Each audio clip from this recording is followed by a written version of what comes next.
Hi everyone, welcome to Premix. आज हम discuss करेंगे इन्वायरमेंट से रिलेटेड 5 MCQs जो कि बेस्ड हैं इन टॉपिक्स के ऊपर। तो अगर आप चाहें तो इन टॉपिक्स को रिवाइज कर सकते हैं and you can actually test yourself कि आपको क्वेश्चंस आते हैं या नहीं आते। दूसरी चीज़, once you are done with this session please do mention your score in the comments below. कोई डाउट है तो वो भी लिख दीजिए। And another important announcement is that we are coming up with a subscription model. We'll launch it tomorrow. So subscription model में क्या है, जितने भी हमारे civil services से related courses हैं, for example the general studies course, the test series, the optional courses, ये सब हम आपको एक subscription form में provide करेंगे, which would be a monthly subscription. उससे क्या होगा, जो already हमारे affordable courses हैं वो और ज़्यादा affordable हो जाएंगे. So stay tuned for the details tomorrow. So पहला क्वेश्चन है, सुरक्षा, a national portal recently launched deals with women protection, women and child health, human elephant conflict, wetlands conservation. So ये 4 ऑप्शंस हैं, आपको बताना है कि इनमें से सही आंसर क्या है. You can pause the video and mark your answers. So the correct answer is human elephant conflict. So ये जो पोर्टल है इसका beta version was launch recently on the occasion of world elephant day which is celebrated on 12th August every year. और ये जो portal है ये real time information collect करेगा और जो कॉन्फ्लिक्ट्स होते हैं, बिकॉज ह्यूमन एलिफेंट कॉन्फ्लिक्ट्स बहुत ज़्यादा हैं हमारे देश में, तो उनको रियल टाइम बेसिस पे मैनेज करेगा. उसके अलावा it will help in data collection, data transmission and data visualisation tools, ताकि जो पॉलिसी मेकर्स हैं इस ह्यूमन एलिफेंट कॉन्फ्लिक्ट डेटा को यूज़ कर पाए फॉर पॉलिसी फॉर्मुलेशन और एक ऐसा एक्शन प्लान बनाए जिससे कि ये कॉन्फ्लिक्ट्स कम हो सके, मिटिगेट हो सके और प्रिवेंट हो सके जितने पॉसिबल है. कि फॉर एग्जाम्पल अगर इन एरियाज में ज़्यादा है ह्यूमन एलिफेंट कॉन्फ्लिक्ट तो वहाँ पे ह्यूमंस की या एलिफेंट्स की किसी की भी मूवमेंट रिस्ट्रिक्ट की जा सकती है, वो की जाए. सो वर्ल्ड एलिफेंट डे पे ये लॉन्च किया गया था. 12 अगस्त हर साल ये मनाया जाता है to spread awareness for the conservation and protection of the largest mammal on land. So it was launched in 2012 to bring attention to the urgent plight of Asian and African elephants. The second question is regarding regenerative agriculture. So first is, it includes the practice of tillage. It helps to reverse climate change. तो ये 2 statements हैं, आपको बतानी है इनमें से कौन सी सही है और कौन सी गलत.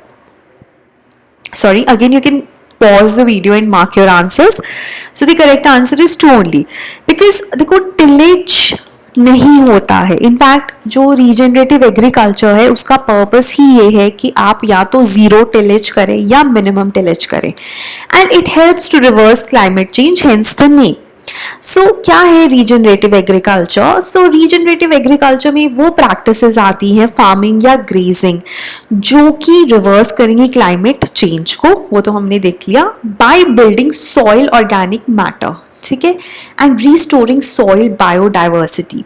इससे क्या होगा, जो कार्बन ड्रॉ डाउन होगा, मतलब कि कार्बन डाइऑक्साइड जो हम ऑलरेडी प्लांट्स कर रहे हैं फोटोसिंथेसिस के through, they are taking it out from the atmosphere, वो और ज़्यादा होगा and it will also help in water cycle improvement, it will help in water retention. ठीक है, so it involves holistic land management which leverages the power of photosynthesis in plants to close the carbon cycle. ठीक है, photosynthesis को बढ़ाता है, soil health improve करता है, crop resilience and nutrient density.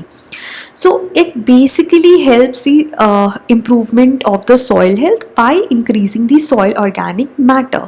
ठीक है, सॉइल में जो डाइवर्सिटी है, सॉइल को उसको बढ़ाता है, वाटर होल्डिंग कैपेसिटी. ठीक है, it also helps to sequester carbon of greater depths, so helps in reversing the climate change.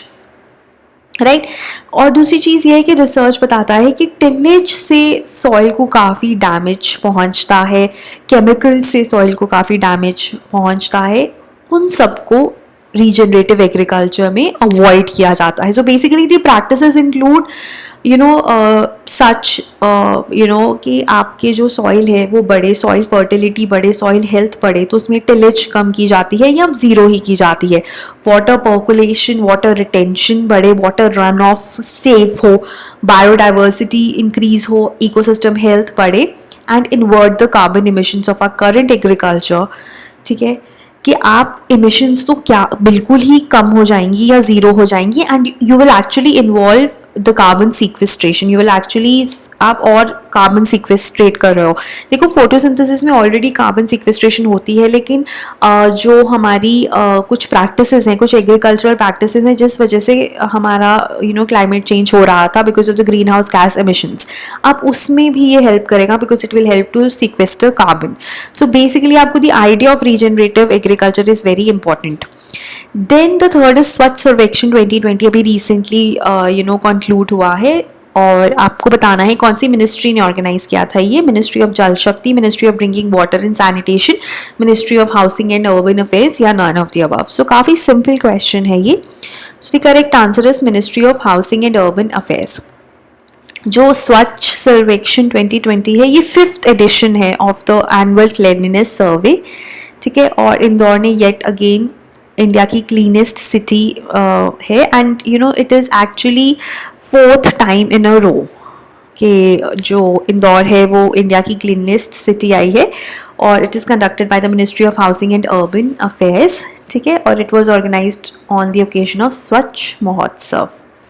Fourth question is, a mobile application called Ganga Data Collector has been launched by WWF for Nature, Wildlife Trust of India, Wildlife Institute of India, या none of the above. So again you can pause the video and mark your answer. So the correct answer is Wildlife Institute of India. So इन्होंने launch की है एक application, एक app, Ganga data collector. ये क्या करेगी, ये जितने भी फील्ड रिसर्चर्स हैं ना उनको डेटा प्रोवाइड करेगी कि वो इक्वेटिक डेटा एंट्री का एक मौका देगी, ताकि वो जो इक्वेटिक पॉपुलेशन है ऑफ द गंगा रिवर उसको मॉनिटर कर पाएँ. देखो गंगा डेटा कलेक्टर में it has to be something related to Ganga river only, लेकिन क्या ये भी एक इंपॉर्टेंट प्रीलिम्स क्वेश्चन हो सकता है, aquatic population. And it has been launched by Biodiversity and Ganga Conservation Project under National Mission for Clean Ganga of Ministry of Jal Shakti.